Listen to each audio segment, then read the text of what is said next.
તો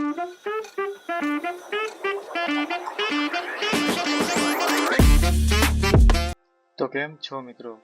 Madhav cyber zone YouTube channel પર હું સાગર ફરી એકવાર આપ સૌ સાથી મિત્રોનું હાર્દિક સ્વાગત કરું છું. આજે આપણે વાત કરવાના છીએ કે ખોવાઈ ગયેલું ઉદ્યમ આધાર, કે જેને આપણે ઉદ્યોગ આધાર અથવા તો MSME સર્ટિફિકેટ તરીકે પણ ઓળખીએ છીએ, તેને આપણે કેવી રીતે પાછું મેળવવું.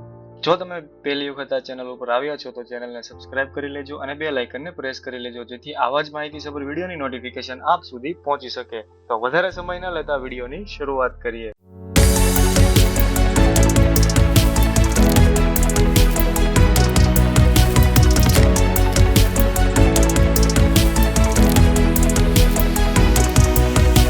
તો મિત્રો, તમારે જે છે બરાબર એ તમારા કોઈ પણ એક બ્રાઉઝર ઉપર આવીને સર્ચ બારમાં ટાઈપ કરવાનું છે ઉદ્યમ રજિસ્ટ્રેશન. બરાબર, આટલું ટાઈપ કરતાની સાથે તમે જે છે એ ઉદ્યમ ડાઉનલોડ વિથ આધાર નંબર એવું લખશો. બરાબર, એટલે પહેલી જે વેબસાઇટ બતાવે ફોરગોટ ઉદ્યમ રજિસ્ટ્રેશન નંબર, બરાબર, તેના ઉપર તમારે જે છે એ ક્લિક કરી દેવાનું છે. જેવું તમે તેના ઉપર ક્લિક કરશો એટલે તમને જે છે એ આવી રીતનું કંઈક ઇન્ટરફેસ દેખાશે. તેમાં તમારે જે છે ચૂઝ રજિસ્ટ્રેશન ઓપ્શનમાં જે છે એ ઉદ્યમ રજિસ્ટ્રેશન જે લખ્યું છે, બરાબર, બીજા નંબરનું ઓપ્શન, તેના ઉપર તમારે ટિક કરી દેવાનું છે. ત્યાર પછી 2 નંબરનું ઓપ્શન જે છે તેમાં ઓટીપી મેથડ જે છે એ ઈમેલ અથવા મોબાઈલ, તમારે જે રીતે કરવું હોય બરાબર તે રીતે તમે કરી શકો છો. આપણે જે છે મોબાઈલથી ફોરગોટ કરશું એટલે આપણે જે છે આપણો રજિસ્ટર મોબાઈલ નંબર અહીંયા ફિલ કરીને વેલિડેટ અને જનરેટ ઓટીપી ઉપર ક્લિક કરી દઈશું. ત્યાર પછી જે છે આપણા મોબાઈલમાં ઓટીપી આવે, બરાબર, તે ઓટીપી આપણે અહીંયા ફિલ કરવાનો છે. જેવું તમે વેલિડેટ ઓટીપી ઉપર ક્લિક કરશો, બરાબર, ઓટીપી નાખીને વેલિડેટ ઓટીપી ઉપર ક્લિક કરશો એટલે તમને જે છે એ નીચે તમે ચેક કરશો એટલે અહીંયા ઉદ્યમ તમારા નંબર ઉપરથી જે રજિસ્ટ્રેશન થયેલું હશે, બરાબર, ઉદ્યમ આધાર જે રજિસ્ટ્રેશન થયું હશે તેની ડિટેલ તમને અહીંયા શો કરી દેશે. બરાબર, ત્યાર પછી જે છે રજિસ્ટ્રેશન નંબર જે છે, બરાબર, તે તમારે કોપી કરીને પ્રિન્ટ ઉદ્યમ સર્ટિફિકેટ જે છે, બરાબર, ત્યાં આગળ ક્લિક કરી દેવાનું છે.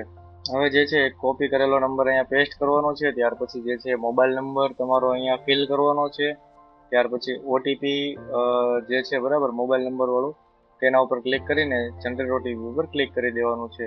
હવે જે છે મોબાઈલ નંબરમાં તમારે જે ઓટીપી આવે, બરાબર, તે ઓટીપી તમારે અહીંયા ફિલ કરવાનો છે. ત્યાર પછી જે છે સબમિટ ઓટીપી ઉપર ક્લિક કરીને તમે ચેક કરશો એટલે તમારું જે ઉદ્યમ જે છે, બરાબર, તે અહીંયા તમને શો કરી દેશે. તમારે જે છે કોઈ બધી જ વિગતો એકસાથે ચેક કરી લેવાની છે અને જો કાંઈ ભૂલ હોય, બરાબર, તો ઉપરની સાઈડે તમે જોશો તો એડિટ ડિટેલ્સનું ઓપ્શન પણ આપેલું છે.